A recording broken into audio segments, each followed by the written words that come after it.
Boa noite. Que a paz de Jesus esteja com todos. É sempre uma alegria retornar a esta casa, que sempre tão carinhosamente nos recebe, a minha e a minha esposa, para a gente trazer as nossas reflexões, partilhar desse banquete espiritual que nós vivemos aqui nesses momentos, né? E sabe que uma reunião espírita, ela atrai sempre a atenção dos bons espíritos, porque a intenção é essa da união do pensamento em prece, e pedimos sempre o auxílio dos espíritos amigos que sempre vêm ao nosso socorro, nos ajudar, nos inspirar, nos fortalecer. Muitas vezes as nossas forças nem permitem, mas são eles que nos sustentam, muitas vezes, renovando todas as nossas forças. Porque essa dinâmica da vida que nós temos aqui no mundo material, existe um grande elo de solidariedade que une as duas populações terrenas, a população dos encarnados e a população dos desencarnados. Aqueles que já passaram pelas lutas, pelas experiências que nós hoje vivemos e que hoje estão do outro lado, nos ajudando, nos amparando, porque souberam vencer os desafios da vida. E certamente todos aqueles que vencem os desafios da vida é porque entenderam as leis básicas que regem a evolução do espírito. Compreenderam os elementos mais importantes. Foram aqueles que entenderam a lei do amor, como Jesus ensinou. Às vezes, ao longo desses milhares de anos de história da humanidade, nem aprenderam diretamente do Evangelho, mas sobre a influência de Jesus, nas sociedades em que viveram, nas culturas em que viveram, os princípios mais nobres de fraternidade foram ensinados, inspirados pelo amor do Cristo, e essas pessoas aceitaram esse chamado e viveram. Embora possam até não ter conhecido naquela vida em que muitos superaram suas dificuldades a mensagem de Jesus, a seguiram, porque a gente sabe que o amor do Cristo não iria inspirar apenas o povo da Palestina, posteriormente apenas o mundo ocidental. Os emissários do Cristo estiveram em todos os povos, em todas as épocas. E obviamente que ao longo das reencarnações nós vamos tomando contato com a mensagem do Evangelho e vamos entendendo que ela é o roteiro de iluminação do Espírito. Não aquela mensagem que os homens tantas vezes mancharam com os seus interesses, as suas manipulações, mas a essência mais profunda das palavras de Jesus. E é sobre elas que eu quero nesta noite trazer algumas dessas colocações de Jesus muito especiais para esses tempos que nós vivemos. Nós, há poucos meses atrás, estamos ainda ouvindo relatos de coisas muito absurdas acontecendo no mundo, de situações muito assustadoras, em que a comunidade internacional assiste um povo sendo dizimado, aniquilado. Ouve diariamente as notícias sobre aquilo, ouvia mais com mais frequência. E muitas vezes isso desperta uma série de sentimentos que para alguns até tentam justificar, mas nada, absolutamente nada, para quem segue a mensagem de Jesus, nada justifica uma violência, nunca. Pensem nele no dia da sua crucificação. Qual é a atitude que Jesus tem? Pai, perdoa-lhes, eles não sabem o que estão fazendo. Ele entendia o quanto aquelas pessoas eram ignorantes do povo, que via tudo aquilo e não fazia nada. Ele entendia que aqueles que detinham poder estavam muito iludidos por todos os seus interesses. Eram grandes ignorantes espirituais, porque não sabiam quantos séculos eles teriam ainda pela frente de lutas, de desafios, de grandes problemas pela frente. Assim, hoje, Jesus também diria a todos esses que causam tantas barbáries, para muitos, eles não sabem o que fazem, porque se soubessem mesmo, parariam de fazer, não fariam. Eles até sabem o teor da maldade que muitas vezes praticam, buscam justificativas históricas, políticas, econômicas, mas absolutamente nada justifica fazer um ser humano sofrer. Não há interesse no mundo que legitima isso. né? Quem é cristão de verdade entende bem esse princípio. Ah, mas a gente não tem que usar a força para conter? Sim, para conter, mas nunca para torturar, nem matar, nem fazer sofrer. Ah, mas não é uma reação que o outro desencadeou? Sim, Jesus ensinou claramente. Se alguém te ferir numa face, oferece a outra. Quer dizer, torne-se vítima novamente? Não. Apenas não sinta ódio e permita a essa pessoa a oportunidade da reconciliação. Mas não tem uma passagem do Evangelho que Jesus fala isso. Ataque o seu inimigo. E é impressionante como o mundo cristão possa aceitar a violência como uma explicação. Possa legitimá-la. Nós que entendemos que a vida, ela é resultado das nossas ações, o que nós sabemos quando nós praticamos uma violência? Estamos nos candidatando a ser alvos dessa violência. E se eu legitimo uma violência praticada pelo outro, eu sou apoiador dele. Também, em alguma medida, eu sou parte do processo. Em alguma medida, eu tenho uma responsabilidade, o quanto só a sabedoria divina sabe. Por isso que todos nós precisamos sempre buscar, na análise de tudo que se passa no mundo, o Evangelho como uma referência. Mas esses tempos que nós vivemos já tinham sido preditos por Jesus. Assim como ele previu coisas que aconteceram bem próximas historicamente dele. Há uma passagem que é a que nos inspira nesta noite do Evangelho de Mateus, muito significativa. E para não faltar nenhum detalhe do que ficou registrado, embora nós saibamos que nem todas essas passagens foram exatamente como aconteceu, porque ao longo do tempo, a história, as pessoas, elas vão recontando, vão acrescentando, tirando, mas algo de essencial ficou e ficou registrado no Evangelho de Mateus. Está lá no capítulo 24, ele é conhecido como o Sermão Profético. Certa vez, quando Jesus foi ao templo, os discípulos, quando Jesus saiu do templo, eles queriam mostrar para Jesus como eram ali as construções do templo. Pela cena, como ela é descrita, provavelmente deve ter sido a primeira vez que Jesus, como encarnado, esteve no templo. Mas ele, como espírito, deveria conhecer muito bem aquilo, obviamente. E os discípulos queriam mostrar para ele. Mas Jesus fala algo que deve ter deixado eles muito chocados naquele momento, que é quando Jesus diz assim: não vedes tudo isso? Vos digo que não será deixada aqui pedra sobre pedra que não seja derrubada. Jesus previa algo que aconteceria aproximadamente ali uns 40 anos depois, que foi a grande destruição do Templo de Jerusalém, no ano 70, por volta ali do ano 70, em que foi a grande diáspora do povo judeu. Espalhou eles pelo mundo. Na verdade, não espalhou tão rapidamente assim.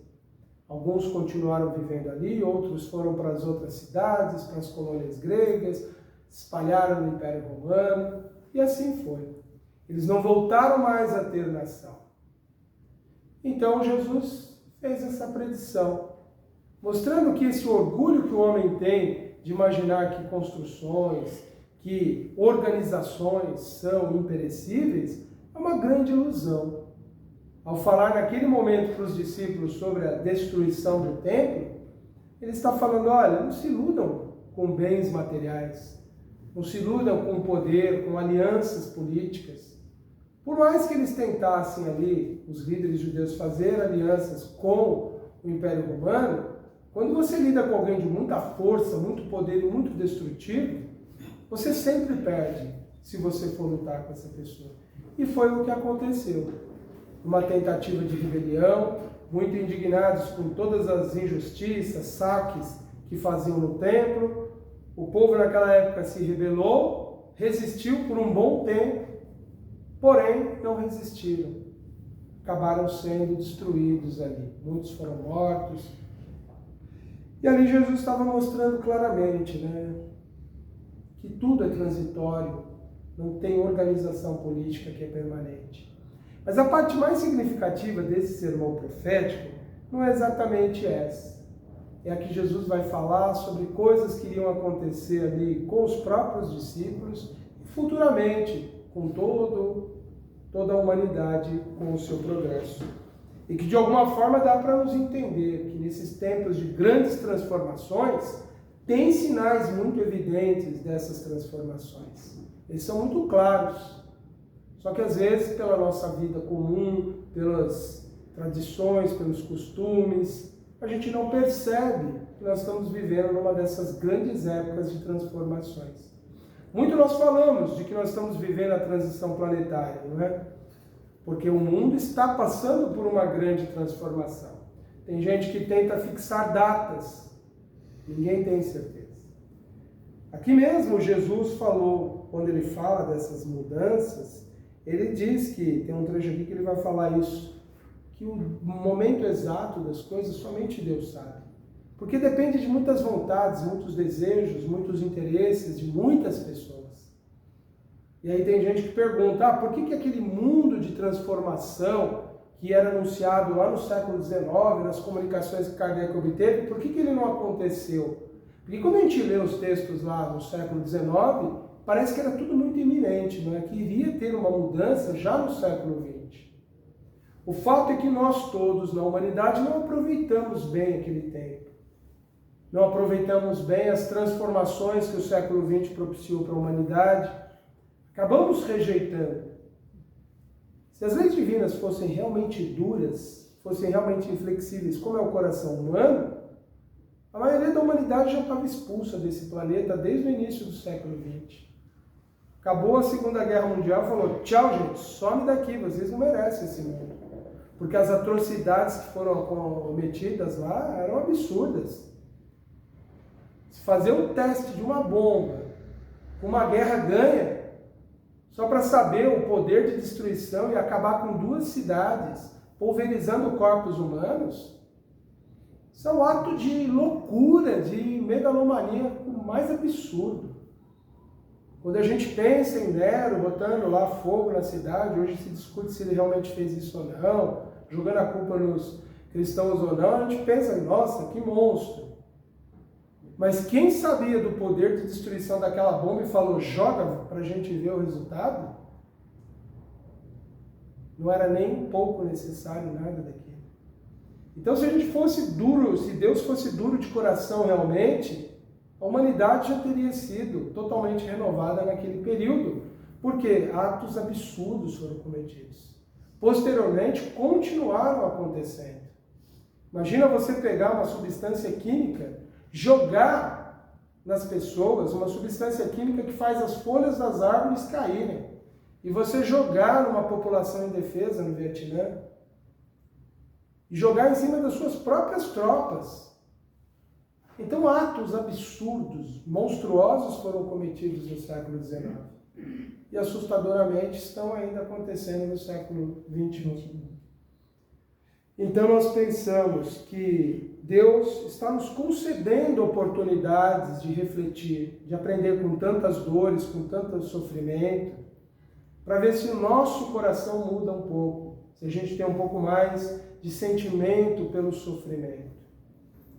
E não é só a vida humana que sofre no planeta. Os nossos animais sofrem muito para a produção de alimento. Se a gente for ver a cadeia produtiva de alimento, ela é uma monstruosidade, o que se fazem com os bovinos, os suínos, com as porcas para produzir leitões, com as vacas tirando os bezerrinhos delas, com as galinhas. Pintinhos machos, quando nascem, são triturados, vivos ali, uma dor imensa, assustadora, para uma suposta necessidade proteica que nós temos de proteína animal. Então nós todos somos hoje, todos, de alguma forma, direta ou indireta, e me perdoem se eu trago um fardo um pouco pesado nesse momento, mas é que talvez para a gente despertar espiritualmente, de que a nossa vida ela precisa de mais paz, mais pacifismo, começando no nosso prato, nas nossas palavras, começando nas nossas ações, a gente parar de ser tão severo nos nossos julgamentos, porque já há muita dor no mundo, há muito sofrimento acontecendo. E se a gente puder conscientemente abdicar daquilo que nos é confortável, daquilo que nos é bom, daquilo que é agradável, para a gente ir nos libertando desse vínculo com a causa do sofrimento. Se a gente puder fazer isso, a gente vai estar dando um passo na evolução espiritual absurdo, gente, assustador. Porque o que nós temos feito menos é caminhar espiritualmente. Como lá diz a música do Lulu Santos, com passos de formiga e sem vontade, né? Muito lentamente. Dificuldade que a gente tem de perdoar alguém. A limitação que a gente tem de esquecer coisas tão pequenas que as pessoas nos fizeram, que a gente carrega aquilo como se fosse motivo para ser uma mágoa verdadeira. A gente quer um mundo novo, esse mundo de transição, a gente precisa se libertar do ressentimento, da raiva, da mágoa, daquilo que gera dor, violência, das palavras contundentes, agressivas, dos xingamentos, das maledicências. A gente precisa se libertar disso para a gente se sentir realmente leve e merecedores desse novo e iluminado mundo que vem se formando, que vem sendo sonhado pelas inteligências que, junto com o Cristo, plasmam esse mundo para o futuro. E eles todos nos dão diariamente a concessão de novos dias de vida para a gente fazer esse esforço, esse engajamento de melhoria. E nos convidam amorosamente para a gente perdoar, amar o próximo. Tem gente que fala, essas lições do Evangelho e do Espiritismo, tudo tão repetitivo. Olha, sendo muito honesto, gente, eu não consegui viver completamente ainda essa mensagem. Todos os dias eu estou aprendendo com ela. Todos os dias estou descobrindo que tem algo novo que eu preciso urgentemente pôr em prática. Então dizer que o Evangelho é repetitivo não é. É a lição que não foi vivida de verdade por todos nós e precisamos pô-la em prática urgentemente. Porque as transformações estão acontecendo no mundo. As partidas estão acontecendo. De espíritos que estão reencarnando em outros mundos, em outras civilizações mais atrasadas, porque aqui não poderão ficar. Mas e tantos que ficam aqui tão comprometidos, é o amor divino que ainda vê nessas pessoas possibilidades de progresso. Ainda vê nelas alguma possibilidade de arrependimento, alguma possibilidade de fazerem algo de melhor, saindo das suas ilusões, das suas pretensões. Por isso que nas nossas preces, quando fizermos as nossas orações, pedir de verdade a Deus, para Deus nos mostrar realmente o que nós mais precisamos.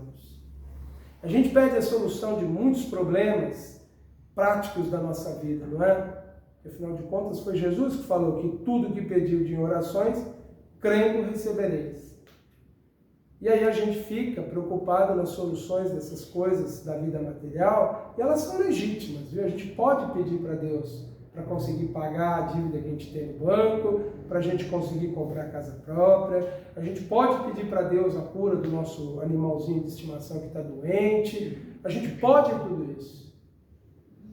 Mas o que é o mais urgente na nossa evolução? É a gente pedir a Deus sabedoria para nós vivermos de forma harmoniosa nesse mundo, pacífica verdadeiramente. Para que a gente seja merecedor desse mundo e, mais ainda, construtor desse mundo do amanhã. Porque as pessoas estão achando que esse mundo de transformação, de mudança, vai ser um mundo que vai vir alguém que vai instalar ele aqui para a gente. Ele está esperando que vai vir um político que a gente vai eleger e ele vai ter um carisma, uma força que ele vai mudar. É uma ilusão isso. Porque ainda que exista um assim, ele precisa de uma massa crítica, de pessoas do bem, de pessoas comprometidas com esse bem, pessoas realmente focadas nisso. Ele precisa de um grupo de pessoas realmente suficientemente grande para ele poder produzir essa mudança. Então, todos nós que conhecemos o Evangelho somos convidados a isso. Infelizmente, hoje, talvez os convites que se fazem em nome do Evangelho talvez não estão sendo muito adequados. Porque o próprio Jesus disse que muitos viriam em seu nome e seriam falsos. Vamos ver essa passagem que ele falou isso?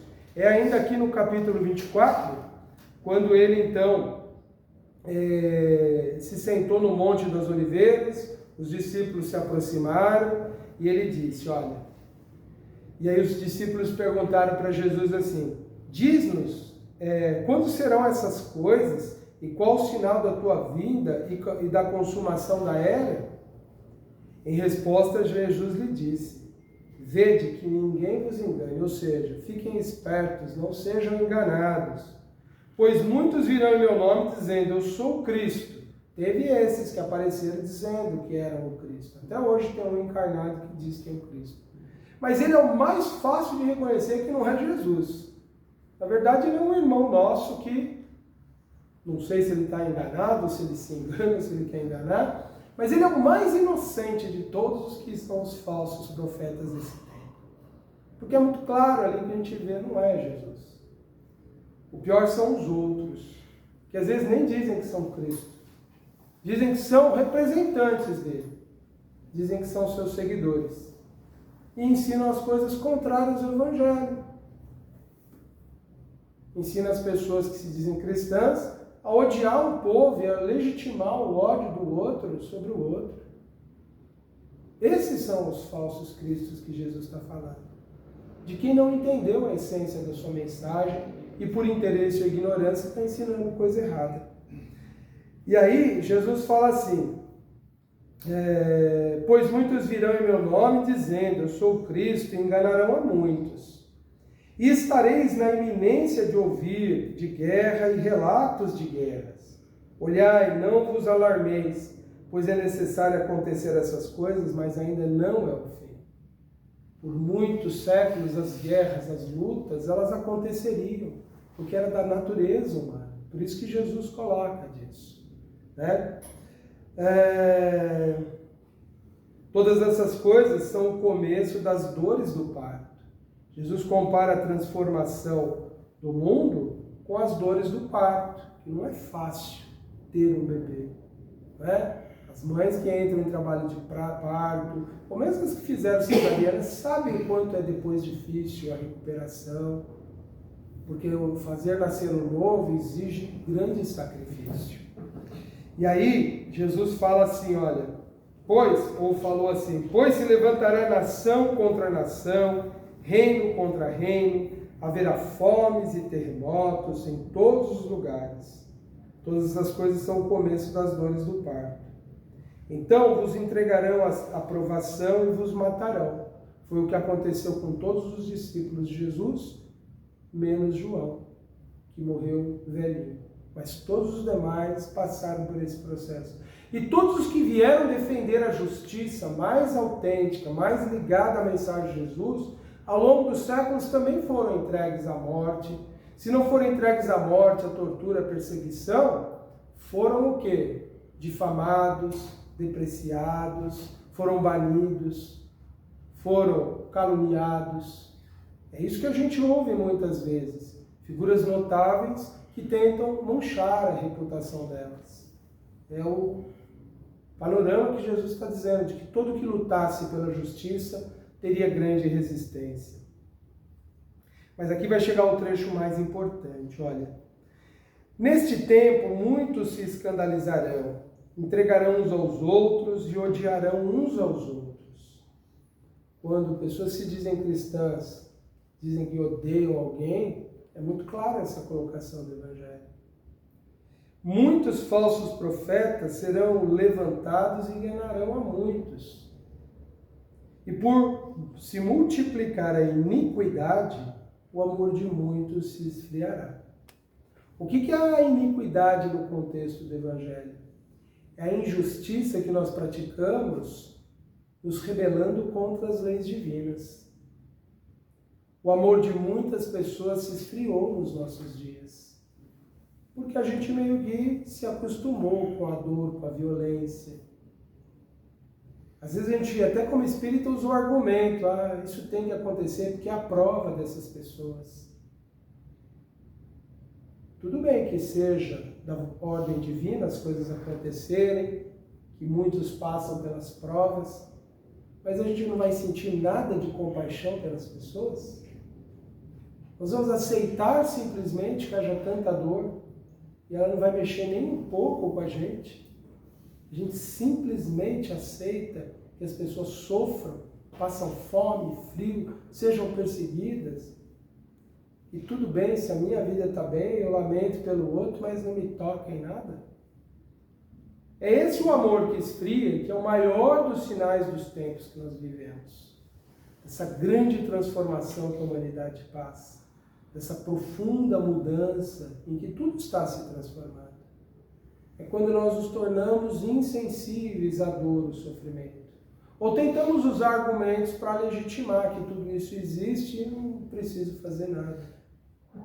Então isso tudo nos faz pensar. Vivemos nessa época que Jesus falou? Ou numa dessas épocas? Porque a leitura nos permite entender tanto que aquilo aconteceria com o povo naquele tempo, como em épocas futuras, como no nosso tempo. O Evangelho é uma mensagem atemporal. Então, para esse ciclo que nós estamos vivendo, o fato do amor esfriar, o fato da gente não estar muito preocupado com a lei divina, autêntica, verdadeira, é um grande sinal dos nossos tempos. Porque a gente fala dos falsos profetas que enganam as pessoas, mas todo mundo que é cristão, pelo menos uma vez na vida, leu isso aqui. Se não é alfabetizado, ouviu numa pregação. Seja no altar da Igreja Católica, seja no púlpito da Evangélica. Em algum momento, quem é cristão ouviu isso falando. De que o amor nosso não pode esfriar. O amor nas nossas relações, ele não pode se deteriorar. E é o que muitas vezes acontece com as pessoas de uma forma muito grande, porque as pessoas estão muito indiferentes à dor, à luta das pessoas no dia a dia. Antenor, o que a gente pode fazer naquele povo que está lá no Oriente Médio? Tem todas as formas de participação política que nós podemos adotar, públicas, manifestações, posicionamentos, nós que acreditamos no poder da oração, orando, contribuindo para as organizações que se mobilizam em favor deles, dando apoio à ideia da paz, legitimando ela e não justificando a violência. Não é? Todos nós podemos agir dessa forma. Mas e no nosso pedacinho do mundo que a gente vive, que é tão especial, porque é o lugar onde a gente produz mudanças realmente. Na nossa vida, no dia a dia, no convívio com as pessoas, o nosso amor esfriou nas relações que nós temos, né? Meu companheiro de trabalho, meu colega, meu amigo, ele falta 3 dias seguidos. Quando ele volta ao trabalho, eu só falo da rotina do trabalho com ele ou eu pergunto, você está melhor? O que aconteceu? Muitas vezes as pessoas passam por momentos de luto e ninguém no ambiente de trabalho fica sabendo. Porque está todo mundo maquinalmente trabalhando, produzindo. Não é? Isso é amor que esfria também, isso é sinal dos tempos. A gente está tão comprometido em cumprir metas, bater resultados, alcançar aquilo, ou se a gente não trabalha mais, só cuida da vida nossa de casa, a gente só cuida de rotina, de dever, de obrigação. E o contato humano, realmente?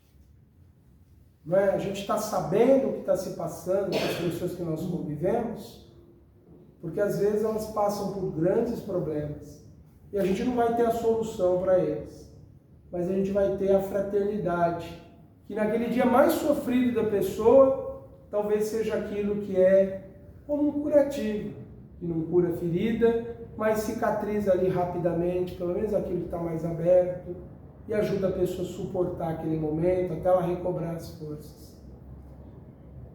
E o que acontece quando a gente vive no ambiente familiar, em que a gente vai se tornando distante das pessoas que têm vínculos afetivos com a gente? Há casais hoje que cada vez mais estão se tornando indiferentes, frios, insensíveis um ao outro. Não para ouvir, por quê? Às vezes carrega muitas mágoas ao longo da vida, de muitas coisas mal resolvidas, e por uma circunstância, uma conveniência, permanecem lá, unidos. Só vivendo, se suportando. E não deveria ser assim. Deveria ser um processo de crescimento, de fortalecimento de vínculos afetivos, de construção realmente. Há filhos que vão se distanciando dos pais, pais que se distanciam dos filhos, irmãos que se distanciam de irmãos, não é assim? Isso tudo é o amor que esfria que Jesus falou aqui. Porque o amor, a gente sabe, tem que começar onde a gente está vivendo. Não dá para ficar falando que o amor é bonito, belo, se eu não estou vivendo com o amor necessário. Então nós precisamos pensar, o nosso amor está esfriando realmente, porque esses dias são muito fáceis para isso. A gente é bombardeado o tempo todo por informações angustiantes, aflitivas, e às vezes até por um mecanismo de defesa a gente tenta isolar tudo isso, tenta viver a nossa vida, a nossa rotina, não quer se envolver muito com as pessoas, porque sabe que é difícil, é complicado realmente, porque tem limites que às vezes a gente ultrapassa, a gente cria situações complicadas para nós mesmos. Mas até que ponto a gente tem que viver no mundo só se protegendo, ou se tem que correr um pouquinho de risco no sentido de, tudo bem se eu não for compreendido, mas não me custa nada perguntar, tá tudo bem com você? Tá precisando de alguma coisa? Vendo um colega de trabalho sobrecarregado, aflito, se oferecer, tem alguma coisa que dá para te ajudar? Tem algo que eu possa fazer? Ou a gente perceber alguém da nossa família que está estranho, está diferente, perguntar o que está acontecendo.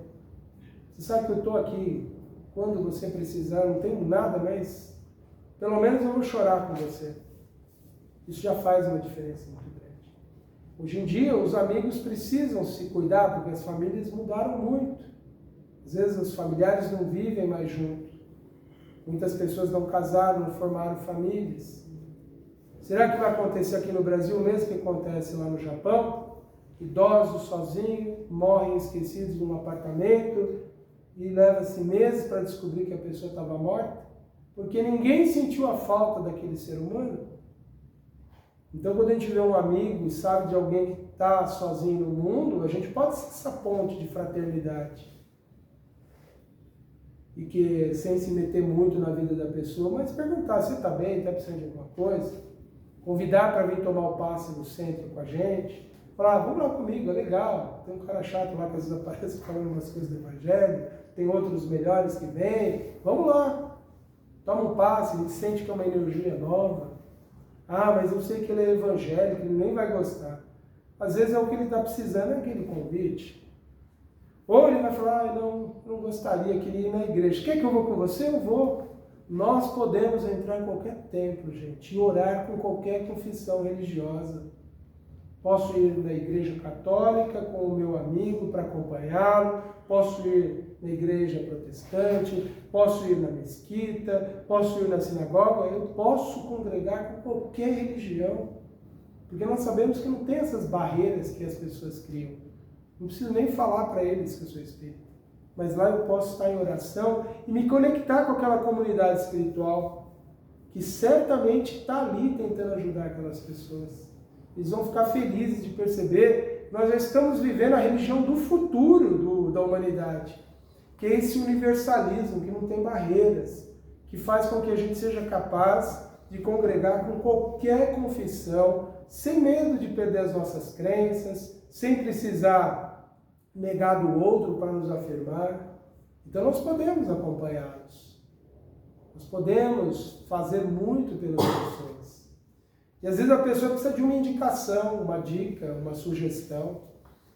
Tudo isso, gente, é não permitir que o nosso amor se esfrie. Tudo isso é a gente ir na contramão de tudo que esses tempos de transição estão nos oferecendo.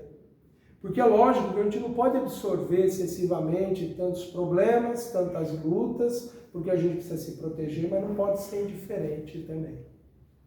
E há um cuidado que a gente tem que ter com a gente mesmo. Quando a gente perceber que as coisas estão nos angustiando muito, porque estamos muito ligados, a gente buscar um auxílio, seja um dos profissionais da área da saúde, seja na casa espírita, seja daquela pessoa que nos inspira mais confiança, a gente realmente buscar o auxílio para aquelas aflições que nós vivemos.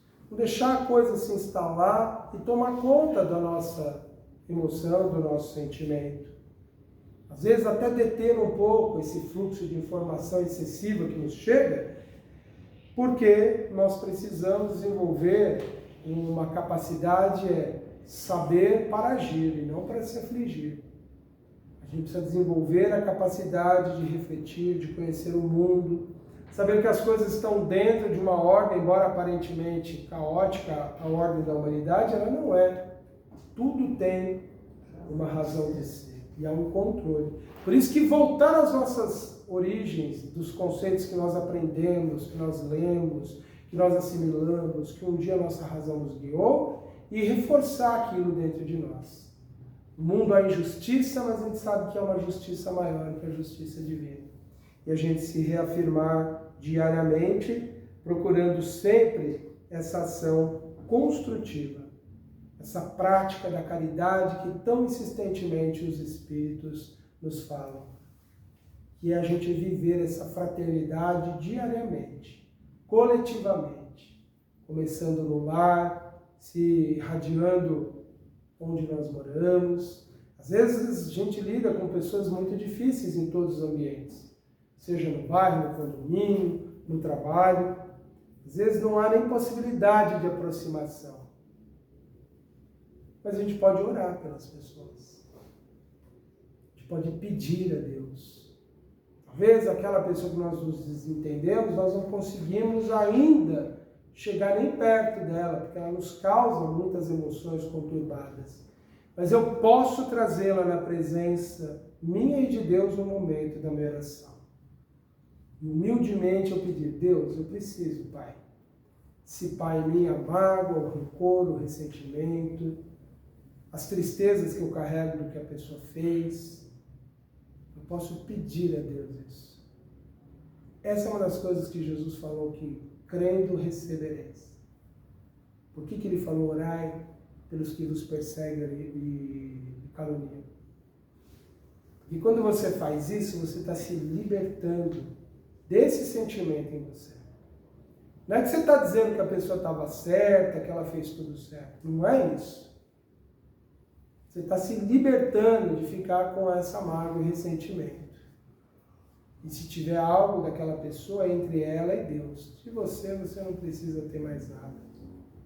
E aí você pede o passo seguinte, porque já que a gente pode pedir tudo, Deus, eu quero a reconciliação com essa pessoa. É difícil, né, gente? Mas a gente tem que tentar, porque enquanto a gente fala que é difícil e não tenta, é mesmo. Mas quando a gente começa a pensar e acreditar no Evangelho de verdade, a gente age segundo ele. Se eu acredito realmente, eu estou mobilizando essa força poderosa que se chama força de vontade. O problema é que às vezes a gente não acredita muito. A gente acha que fé não tem poder, que ela é só crença, e não é isso. É algo muito mais profundo. É a mobilização de uma força realmente, de algo poderoso que é capaz de criar, de mudar, de transformar. Então é isso que nós precisamos aprender todos os dias, de todas essas lições maravilhosas que o Evangelho nos trouxe e que os Espíritos reafirmaram. Que o caminho é esse que Jesus nos ensinou. Não o caminho das religiões institucionalizadas, comprometidas com interesses humanos, mas esse do amor, do afeto, da caridade, do perdão, da compaixão, da união, da verdadeira igreja de Jesus. É tão estranho que a palavra igreja se tornou nome de organização religiosa, se tornou nome de prédio e não tem para muitos o sentido original, né? Que é o quê? A congregação, a reunião das pessoas, né? Então, quando a gente não está se unindo ao outro, eu não estou criando a verdadeira igreja de Jesus. A gente já nem usa mais esses termos, porque para nós espíritas isso ficou tão batido por conta de tantos equívocos, tantos erros, que nós mesmos cometemos nas outras vidas, participando dessas organizações, que hoje a gente não usa mais, mas no sentido original era isso. estar numa igreja cristã não era estar num templo, não era um ritual, não era nada disso. Era estar revestido desse espírito do Evangelho, dessa mensagem do Evangelho, de fraternidade, de união. E se nós estivermos assim hoje internamente, nós estamos fazendo parte dessa igreja do Cristo, né? Que em outros meios recebem outros nomes. Nós espíritas chamamos de casa espírita, centro espírita, mas o essencial é a gente estar nessa intenção, nesse desejo, nessa vontade realmente de a gente estar participando dessa transformação profunda do mundo, aquecendo o nosso coração, fazendo com que esse amor volte à tona, voltando a ter compaixão dos seres que vivem no planeta conosco, voltando a ter compaixão das pessoas, mesmo erradas, mesmo equivocadas, porque é o amor que liberta. É o amor que, como o apóstolo Pedro disse, cobre uma multidão de erros ou de pecados. Depois que ele já está velhinho, vários discípulos de Jesus tinham sido mortos já de formas bárbaras, ele mesmo ia ser morto algum tempo depois. Pedro escreve uma carta para os cristãos que viviam naquela região onde hoje é a Turquia. Era conhecida como Anatólia lá. E lá, Pedro, auxiliado por um amigo dele, um discípulo dele, Silvano, escreveu a carta, porque Pedro, como pescador, mal devia saber escrever o nome dele. E ele mandou uma carta belíssima, falando justamente para aqueles cristãos daquele tempo, isso lá por volta do década de 60 depois de Cristo, mais ou menos 62 depois de Cristo, ele vai falar justamente sobre o amor. Ele fala com ardente amor, dizendo justamente que nos tempos mais difíceis o amor tem que ser ardente, tem que ser intenso, verdadeiro. A gente não pode ser meio morno, indiferente, como está acontecendo aqui. E ele convidava aquelas pessoas naquele tempo a serem assim, realmente engajadas, intensas, como os jovens são nas causas que eles abraçam, não é? Nós, à medida que os anos vão passando, parece que a gente vai esfriando a nossa disposição, né? Assim, a gente vai ficando meio desencantado com a vida, meio assim acomodado, não quer se envolver muito, não é?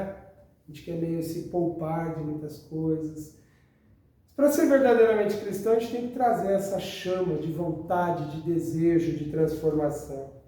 E nessa carta, que é extremamente consoladora, Pedro justamente vai falar sobre isso, de que era necessário esse amor fraterno, essa perseverança, essa intensidade no bem, para que a gente não se acostume com o mal, com a violência, com a maldade. E ele fala isso para pessoas que eram perseguidas por questão da sua religião, porque os cristãos não eram bem aceitos naquele tempo. Ele fala isso por pessoas que eram desprezadas, que eram caluniadas. As pessoas não entendiam bem as práticas que os cristãos tinham, então tinham preconceito. É igualzinho hoje, gente. A gente está cheio de preconceito com as pessoas que têm religiões diferentes, não é assim? Até com os nossos irmãos cristãos a gente tem preconceito, não tem? Porque a gente acha que todos são pessoas que estão lá interesseiras, enganadas, e não é isso. Então a gente precisa refletir muito sobre a ideia que a gente faz sobre as pessoas. E ele fala muito sobre isso, né? Das pessoas que vivem em grande sofrimento, perseguição, e que não se pode deixar o amor diminuir nessa época.